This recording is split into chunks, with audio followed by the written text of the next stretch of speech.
Hi there, Mouseketeers! Welcome to the Disneyland Beat, where our toes tap to a Disneyland drum. And we always whistle while we work. Today, we're going to show you the popular Good Neighbor Hotel, the Majestic Garden Hotel, just north of the park. We're going to cover three main aspects of what we really loved about this hotel. 1, it's free shuttle service. 2, some really solid rooms and on-site amenities at a decent price. And finally, this just might be the Good Neighbor Hotel with the most Disney magic. Come on into the parks with us. Like, subscribe, and stick around. Disneyland is your land. Come seek an adventure at the old pirates, eh? Make the jump to light speed.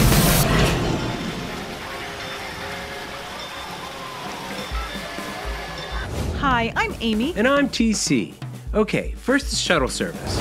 Usually when we stay at a nearby hotel that has a shuttle service, we use it some of the time, but there's usually lots of moments where it doesn't time out right, or the shuttle would be full and we'd get stuck waiting an hour, so we'll walk or we'll get a ride service. This is the first hotel stay we've had where the service just worked well over our entire 4-day stay. The free shuttle service runs every half hour during most of the day, slowing to every hour for a few hours in the afternoon, and if the shuttles fill, they can send out another one that'll be there in 15 minutes. Some of the shuttles are older than others, and the air conditioning works better on some than others on a hot day, but the journey is a really short one, and the drivers were really nice and helpful. So we thought that this made this hotel work really well, as it did offer pretty constant access to Disneyland. And oh, by the way, you could walk in, usually using the parking garages to get to the parking tram is the fastest way, but you're probably not going to need to. Oh, and by the way, parking is free. As for the rooms and amenities, we really liked them. The hotel is set up as a big walled square that houses internal gardens and lawns that the rooms open up onto. The rooms themselves are some of the largest that you're going to find in the Good Neighbor hotels. This does leave them feeling just a little bit sparse with the way they're decorated, but they're clean, they're comfortable, and we like the forest wallpaper that made it feel even more expansive and relaxing. For such large rooms, the bathrooms are very small and everything is together. We do like it when the vanity and sink is detached from the rest of the bathroom, but it makes for large, comfortable rooms. For 2 queens, the prices range between $125 to $200 a night, and they do have larger rooms and themed suites available. With the way that the hotel grounds are laid out, with the castle walls kind of protecting all the gardens and buildings inside, once you are in, you don't see much of the outside world. It has its own little bubble, which is really nice because the gardens are just so charming. There are a lot of dining options in the hotel, and during our stay, everything was staffed and open, even if crowds were slow. There was a deli, the Garden Court Bistro, which was the main daytime dining room, and Hanagi, a good-looking Japanese restaurant that we can't say too much about as we haven't dined there yet. There's also a snack bar out at the pool that has kid and adult beverages that we did visit.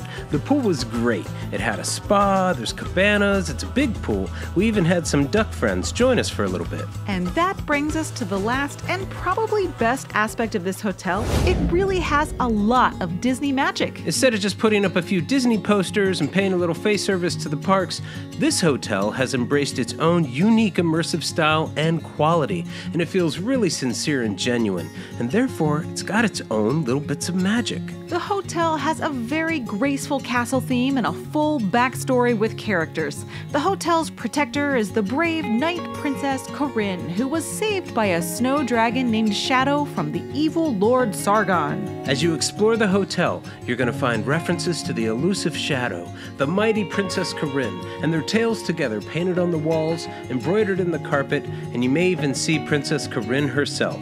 It's all very whimsical and charming. The hotel held movie nights on the lawn, hosted by Princess Corinne, showing Disney films, and they sometimes have scavenger hunts and other activities. The gardens are super fun for kids and relaxing for adults, and there's enough room for both to do their thing and avoid each other if they want to. There's a big koi pond with fish and ducks that'll come over and visit you, as well as fountains and lawns and gazebos and fun little private corners to discover.